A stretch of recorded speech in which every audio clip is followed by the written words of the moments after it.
एक बार ऐसा हुआ कि किसी गंभीर बात पर अकबर और बीरबल में बहस हो गई। अकबर को इतना गुस्सा आया कि उन्होंने बीरबल को उनके दीवान पद से हटा ही दिया। उन्होंने अपनी रानी के भाई को यह पद सौंप दिया। हालांकि कुछ ही दिन बाद अकबर को अपनी भूल का एहसास हुआ। वे अपने प्रिय बीरबल की हाजिरी जवाबी और समझदारी को बहुत याद करने लगे। एक दिन उन्होंने तय किया कि वे अपने नए दीवान की समझदारी की परख करेंगे। वे शाम को उनके साथ एक मस्जिद में गए। वापसी पर अकबर को हाथी के पांव का बड़ा सा निशान दिखाई दिया। उसे देखते ही उनके मन में एक विचार आया और वे नए दीवान से बोले, क्या तुम हाथी के पांव का निशान देख रहे हैं?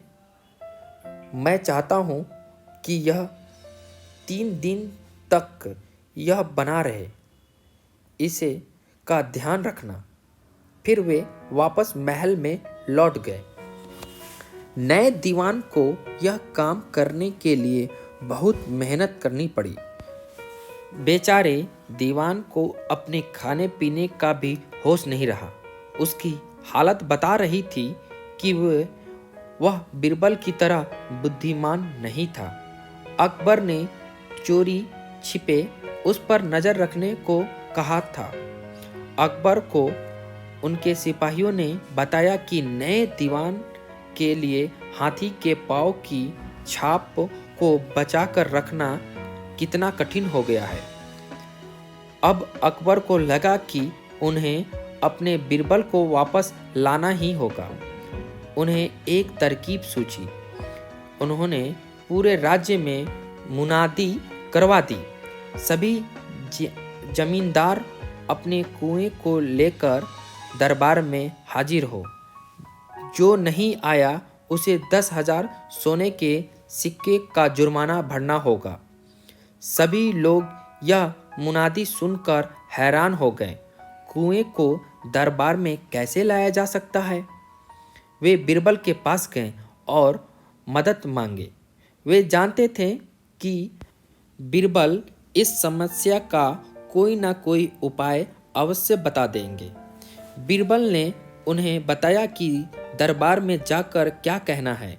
अगली सुबह कुछ गांव वाले राज्य के प्रवेश द्वार पर पहुंचे और बादशाह को संदेश भिजवाए, महाराज, हम अपने कुएं को लेकर आ गए हैं। वे कहकर कि अब आपके कुएं को उनके स्वागत के लिए आना चाहिए। यह सुनते ही अकबर समझ गए कि ऐसा उपाय तो बीरबल ही सुलझा सकता है। उन्होंने किसानों से बीरबल का पता लिया और उन्हें वापस दरबार में बुलवा लिया। इसके बाद महाराज ने बीरबल को आदेश दिया कि उन्हें हाथी के पांव के निशान को संभालना होगा। बीरबल झट से उस जगह पर गए और उस निशान के आसपास रस्सी का बेड़ा बांध दिए। फिर उन्होंने मुनादी करवा दी कि उस रस्सी की सीमा में आने वाले घेरों को गिरा दिया जाए। गांव वाले घबरा गए। वे अपनी ओर से उपहार में सोने के मुहारे लाए और वादा दिया कि वे स्वयं हाथी के पांव के निशान की देखरेख करेंगे। इस तरह बीरबल ने न केवल हाथी के पांव के निशान को बचाया, बल्कि राज्य के खजाने में सिक्के भी जमा करवाए। अकबर भी मान गया कि उनके बीरबल जैसा कोई नहीं है।